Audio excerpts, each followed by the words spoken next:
भारत माता की भारत माता की जय हिंद जय हिंद। एनडीआरएफ के तीसरे पर्वतारोहण अभियान के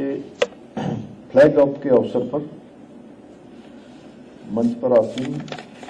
उत्तराखंड राज्य के मुख्य सचिव श्री आनंद रंजन जी, DG NDRF Shri Piyush Anand ji, police महानिदेशक उत्तराखंड श्री दीपम सेठ जी और उत्तराखंड राज्य आपदा प्रबंधन सलाहकार समिति के वाइस चेयरमैन श्री विनय रोहिला जी, हमारे आपदा प्रबंधन के सचिव श्री विनोद समन जी और यहाँ पर एनडीआरएफ के सभी हमारे अधिकारीगण, सभी हमारे बहादुर जवान, मैं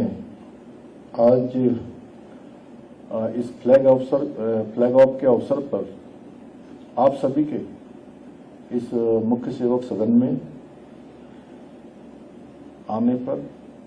इस अवसर पर उपस्थित होने के लिए और विभिन्न आपदाओं के अवसर पर अपनी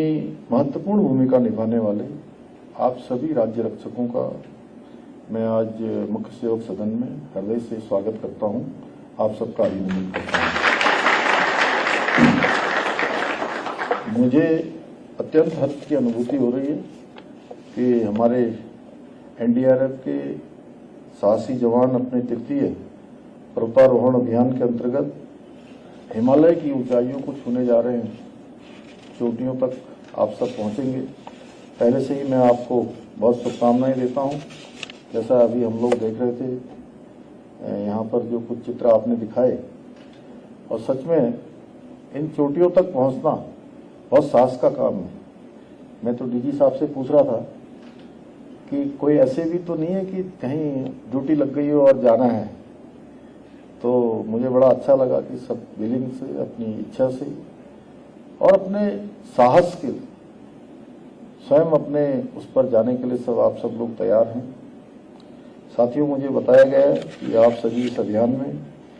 देहरादून, उत्तरकाशी, गंगोत्री, चिरवासा, भोजवासा, तपोवन तथा कीर्ति ग्लेशियर होते हुए लगभग 6,832 मीटर ऊंची केदारड्रॉम चोटी को फतह करने के लिए जा रहे हैं। ये केदारनाथ चोटी की मुख्य चोटी से लगभग 2 किलोमीटर की दूरी पर स्थित है। इस चुनौतीपूर्ण ट्रैक को पूरा करने में आप सभी को कठिन संघर्ष करना होगा। जहां पर पहले से आपका व्यवस्था होगी, वहां पर पहले से टेंट इत्यादि होंगे या आपके पहले से जो रहने के स्थान होंगे, और बहुत सारे स्थानों पर आपको स्वयं उनको बनाना भी होगा, टेंट इत्यादि को लगाना भी होगा। और ये दुर्गम पर्वतीय रास्ते हैं जहां हिमनदों और अत्यंत जो परिस्थितियां बहुत विपरीत होती हैं, उन सभी का आपको सामना करना पड़ेगा। परंतु मुझे विश्वास है कि आप सभी न केवल इस अभियान में सफल होंगे, बल्कि इस कठिन ट्रैक पर आने वाले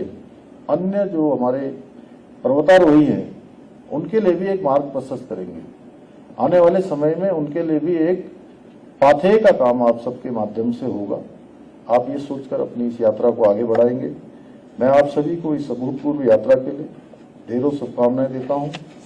और बाबा केदार से, भगवान बद्री विशाल से, गंगा मैया से प्रार्थना करता हूं कि आपकी यात्रा को सफल करें और आप सकुशल इस यात्रा को पूरा करें।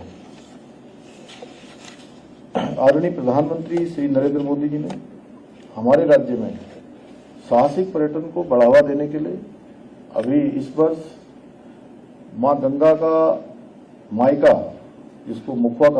को मां गंगा का मायका कहते हैं, मुखवा हर्षिल का प्रवास किया था और कई सारे साहसिक खेलों के प्रतिभागियों को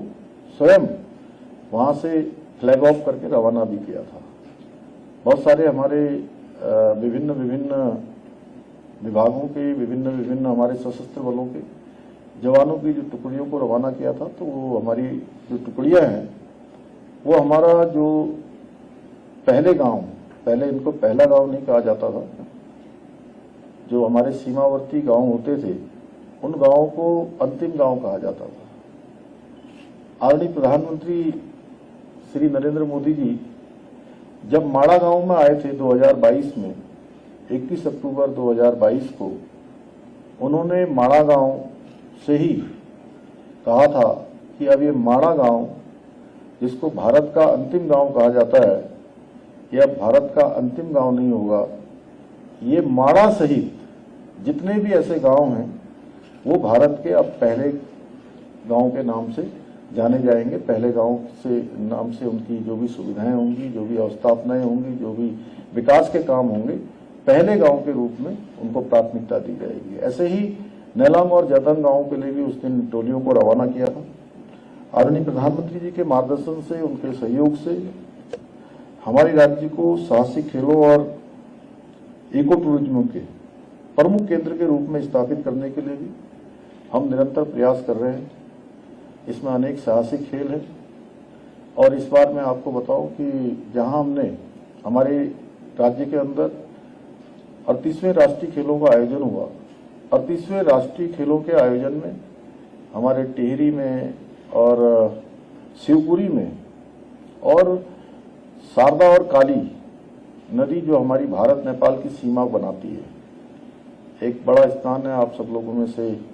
अगर किसी ने वहां कभी सेवा की हो तो जानते होंगे कि वो काली नदी ही जो है भारत और नेपाल की सीमा को निर्धारित करती है। पीयूष जी, सीमा के इस पार भारत और उस पार नेपाल। तो पहली बार एक रिकॉर्ड बना उस नदी पर रात में रिवर राफ्टिंग की, 38वें राष्ट्रीय खेलों की रिवर राफ्टिंग की प्रतियोगिता आयोजित की गई और ये भी जो है Guinness book of world record है। तो ऐसे अनेक साहसिक खेलों को हम लोग बढ़ावा देने के लिए काम कर रहे हैं, क्योंकि हमारे राज्य में साहसिक पर्यटन की अपार संभावनाएं विद्यमान हैं और इन संभावनाओं को पर्यटन के राष्ट्रीय और अंतर्राष्ट्रीय मानचित्र पर स्थापित करने के उद्देश्य से हमारी सरकार राज्य के विभिन्न क्षेत्रों में साहसिक जो खेल गतिविधियां हैं उन सभी को बढ़ावा दे रही है। वर्तमान में हम राज्य में angling, rafting, kayaking, trekking, paragliding, cycling और माउंटेनिंग जैसी साहसिक गतिविधियों को प्रोत्साहित करने के लिए विभिन्न कार्यक्रमों का आयोजन कर रहे हैं। जहां टिहरी झील में प्रतिवर्ष टिहरी वाटर स्पोर्ट्स कप का आयोजन कर रहे हैं, वहीं नयार नदी के आसपास नयार महोत्सव द्वारा विभिन्न साहसिक गतिविधियों का भी आयोजन किया जा रहा है। साथियों, मुझे आज प्रसन्नता है कि हमारे एनडीआरएफ के जवान आपदा प्रबंधन में भी अपनी सेवाएं देने के साथ साथ इस प्रकार की साहसिक गतिविधियों में भाग लेकर न केवल अपने कौशल का, अपने परिश्रम का विस्तार कर रहे हैं, बल्कि युवाओं के लिए भी प्रेरणा स्रोत बन रहे हैं। और मैं आपदा की बात करूं तो मैंने समय समय पर देखा है, चाहे वो ऋणी की आपदा हो, चाहे वो माणा की आपदा हो, अभी माणा का एवलॉन्च हो, या 2023 में सिलकेरा टनल की आपदा हो,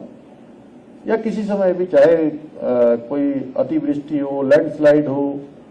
हर समय हमारे एसडीआरएफ के साथ एनडीआरएफ के जवान भी मुझे हर स्थान पर, चूंकि मैं भी जहां भी आपदा आती है, आप तो खैर उस आपदा को बचाव करने वाले, वहां पर त्वरित रूप से रिस्पॉन्ड करने वाले लोग हैं, लेकिन मेरी भी कोशिश रहती है मैं भी ग्राउंड जीरो पर पहुंचूं। और आप में से अधिकतर लोग, क्यों गंभीर जी, अक्सर हम लोग जो है आप सब लोगों के बीच में समय समय पर मैं मिलता रहा हूं, इसलिए मैं आप सबको उसके लिए भी बहुत बधाई देता हूं। हमारी सरकार राज्य में आपदा प्रबंधन को और अधिक मजबूत बनाने के लिए भी निरंतर प्रयासरत है। हमारी सरकार इसके लिए जहां एसडीआरएफ को सभी आवश्यक संसाधनों, अत्याधुनिक उपकरणों और नवीनतम तकनीकी से सुसज्जित कर रही है, वहीं जवानों को आधुनिक एवं तकनीकी रूप से दक्ष बनाने के लिए भी प्रशिक्षण केंद्रों की स्थापना कर रही है। इस दिशा में एसडीआरएफ और पुणे की इंडियन रेस्क्यू एकेडमी के भी एक महत्वपूर्ण समझौता भी किया गया है। इतना ही नहीं, हाल ही में केंद्र सरकार के सहयोग से हमारी सरकार ने उत्तराखंड डिजास्टर प्रिपेयर्डनेस एवं रेजिलिएंट प्रोजेक्ट योजना को भी मंजूरी प्रदान की है, जिसके अंतर्गत लगभग 1480 करोड़ रुपए की राशि का आपदा प्रबंधन तंत्र को मजबूत करने के लिए स्वीकृति प्रदान की गई है। ये सभी प्रयास न केवल हमारे राज्य को आपदा प्रबंधन के क्षेत्र में और अधिक मजबूती प्रदान करेंगे या सक्षम बनाएंगे, बल्कि राज्य के नागरिकों को और राज्य के नागरिकों के साथ साथ पूरे देश दुनिया से आने वाले हमारे यहाँ तीर्थयात्री, श्रद्धालु, पर्यटक जो आते हैं, उनकी सुरक्षा सुनिश्चित करने में भी बहुत महत्वपूर्ण भूमिका निभाएंगे। भाइयों बहनों, हमारी सरकार उत्तराखंड को देश का अग्रणी राज्य बनाने का जो हमारा विकल्प रही संकल्प है,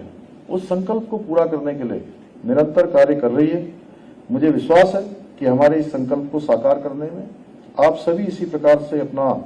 आगे भी योगदान देते रहेंगे। हम सब मिलकर उत्तराखंड को वैश्विक पटल पर एक विशिष्ट पर्यटक स्थल के रूप में स्थापित करने में भी अवश्य सफल होंगे। जैसा डीजी एनडीआरएफ ने बताया कि उत्तरकाशी, चमोली और पिथौरागढ़ में नए अवस्थापना के काम होने हैं, नया आपकी बिल्डिंग इत्यादि बननी है और हमारे मुख्य सचिव आनंद वर्धन जी स्वयं काफी ज्यादा सेना को लेकर और उसके लिए प्रति हमेशा संवेदनशील रहते हैं और हम सब सैनिकों के प्रति हमारे जो भी एनडीआरएफ है या अन्य बल हैं, चाहे आईटीबीपी हो, चाहे सीआरपीएफ हो, एसएसबी हो, जिनको भी यहाँ पर इस प्रकार की आवश्यकता होती है, जब भी हमारे पास ये चीजें आती है, हमारा प्रयास होता है कि जल्दी से जल्दी करें और जो हमारे सशस्त्र बलों से या इस प्रकार के बलों से जुड़ी हुई चीजें हैं, उसके लिए हम लोग, चूंकि राज्य हमारा सैनिक बाहुल्य प्रदेश है और इस प्रकार की वर्दी देखते ही जो है लोगों के मन में एक अलग प्रकार की भावना आती है। मैं स्वयं एक सैनिक का बेटा हूं, मैं भली भांति जानता हूं कि उनकी सुविधा होनी चाहिए, अच्छी बिल्डिंगें होनी चाहिए, अच्छे ऑफिस होने चाहिए, काम करने के लिए अच्छे उपकरण उनको मिलने चाहिए। हम प्रधानमंत्री जी का भी धन्यवाद करते हैं कि आज देखिए अभी ऑपरेशन सिंदूर चला है और ऑपरेशन सिंदूर में जिस प्रकार से हमारे देश में स्वदेशी निर्मित हमारी ब्रह्मोस मिसाइल है, आकाश मिसाइलें हैं, ये तमाम जो स्वदेशी निर्मित हमारे हथियार हैं, उन्होंने ऑपरेशन सिंदूर की सफलता की कहानी लिखने का काम किया है। ऐतिहासिक काम भारत की सेना ने किया है और पूरे देश के अंदर, पूरी दुनिया के अंदर एक संदेश गया है कि कोई भी दुश्मन अब भारत की ओर आंख उठाकर देखेगा तो उसको मुंहतोड़ जवाब दिया जाएगा। तो एक बार फिर से मैं इसी विश्वास के साथ आप सभी को इस अभियान की सफलता की शुभकामनाएं देते हुए बाबा केदार से, भगवान बद्री विशाल से प्रार्थना करता हूं कि आप सबकी यात्रा सकुशल हो, आप सब इस यात्रा में सफल होकर वापस लौटें। मेरी बहुत बहुत शुभकामनाएं, बहुत बहुत धन्यवाद।